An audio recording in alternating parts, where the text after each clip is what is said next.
Okay guys, welcome to my recap of CEDIA 2023 here in Denver, Colorado. Actually, this is not my formal best of total recap where I have the long form content. I've actually only been uploading YouTube shorts, 1 minute long max to date, but it actually taught me something that I might use in the future as well at Capital Audio Fest. What YouTube is allowing you to start doing is link your YouTube shorts to longer form content. So that's perfect for the style of coverage I do at shows where I go in, have long form content, but now I can do like I did here, give you a YouTube short to summarize it and then link the long form content. So stay tuned for that. I'm going to do that with this show, and kind of that's going to be my new formula going forward with shows. Still giving you everything as I normally do, uploading real time, but also try to give you a little YouTube short to let you know whether that video long form is what you want or not. Or maybe you would pass it up otherwise because you don't want to listen to a long form video, but now you see something in the short form that intrigues you, now you'll watch the long form. So just a heads up, housekeeping there. Also housekeeping, like I said, I have a lot of footage that's long form. These demo rooms are very impressive, but copyright material and all this stuff, I have to edit that, put it together, and then put together my thoughts for the best of. So this isn't a recap of that traditional best of show report. I'll do that when I get back in town and I have my editing tools and time. This is actually to address an FAQ I've been getting since I've been here. Like, why do you go to CEDIA? Well, I've been here last year as well. I went to Dallas. It was in Dallas last year. But why do you go to CEDIA?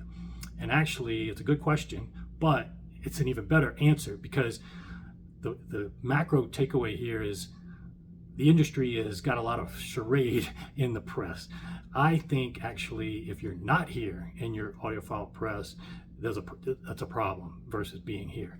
The reason you want to come here is much more important sometimes than these other shows. These other shows, there's almost too many of them where it's all about the gear and what do the audiophile press do.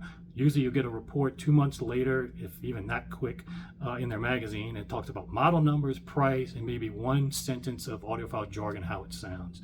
Not that extensive. I've been uploading content at those shows room to room immediately, and that gives you a little bit better coverage of it. But again, you can only even tell so much from that. The limitation of this type of coverage has brainwashed people to always think about price, gear, and eye candy, whatever pictures they take. What this show makes you realize, and especially if you've been in the hobby a long time and you've already realized it yourself, it's about more than that. You've got to have your room treated.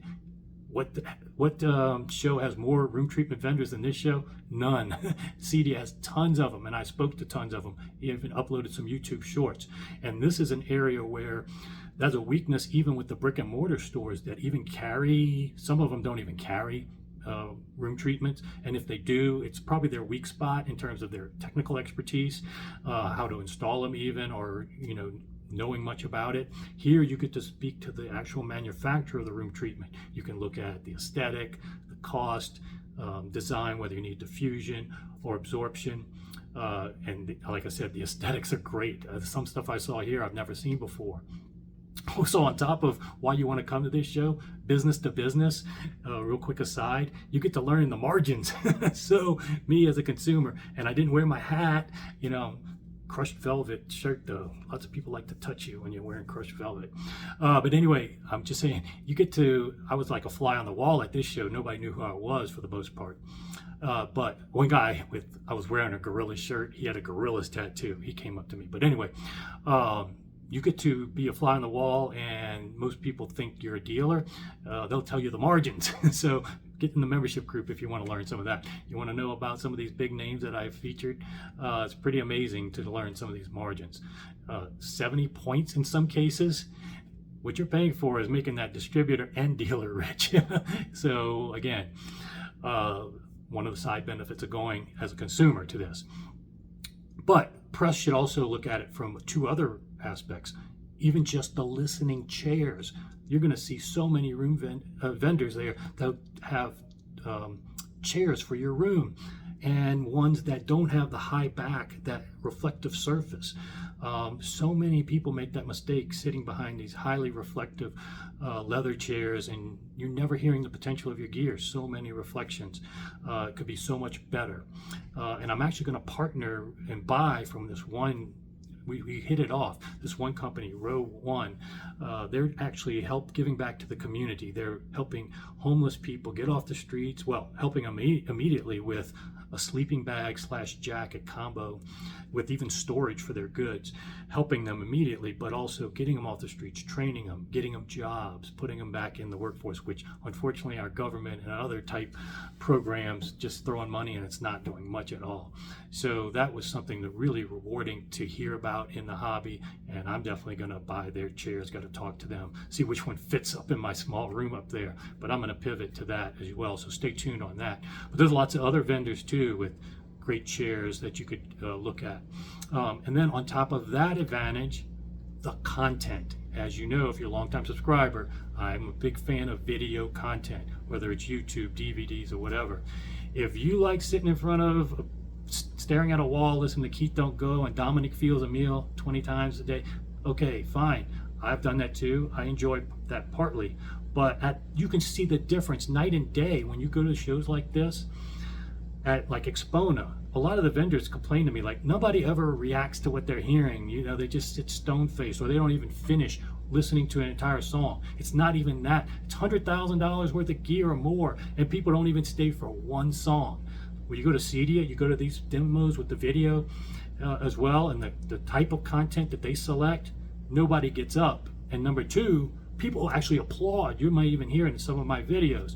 And you hear the enthusiasm and the excitement, and it's very fun to be in that kind of environment where people are really enjoying the gear versus everybody being so stone-faced at some of these shows. So the content is part of that equation that you find, and that's how I found The Greatest Showman a few years ago. And just this show, I'm going to show you a couple of my new finds. Nigel Stanford, Somatics, that's a must find and get on DVD. Hans Zimmer in Prague was a great demo that SVS did. And again, a lot of these companies, another reason you come here is companies like SVS and Blue Jean Cable don't have the cachet to get into these magazines, okay? And they get poo-pooed because of their price. But let me tell you, that $10,000 SVS home theater is very competitive. And Blue Jeans Cable, like if you can't get to the Micro Air series, starting with the inacoustic, which is the lowest that the North American market can get to, if you can't get to that level of budget and inacoustic, my blanket recommendation is Blue Jeans Cable, and I've used it myself. And they actually just came out with a new speaker cable with even lower inductance, 2 parallel runs of star quad cable. He said he's going to send me a pair. So, you know, this is where you get to talk to the people behind the brands, some brands that don't get that much press, that don't have the cachet, and then you can make a decision for yourself whether they deserve it or not. In most cases, you're going to realize, wow, these companies should be featured just as much, if not more, than these other ones that have been featured. So that's my whole little rant on why you should be here, and people that aren't here are the ones you should be asking why they aren't here. So hopefully you enjoyed that, and I'm gonna have a lot more content coming soon, but let me get back in town and edit some stuff, and hope you enjoy. See you back here soon.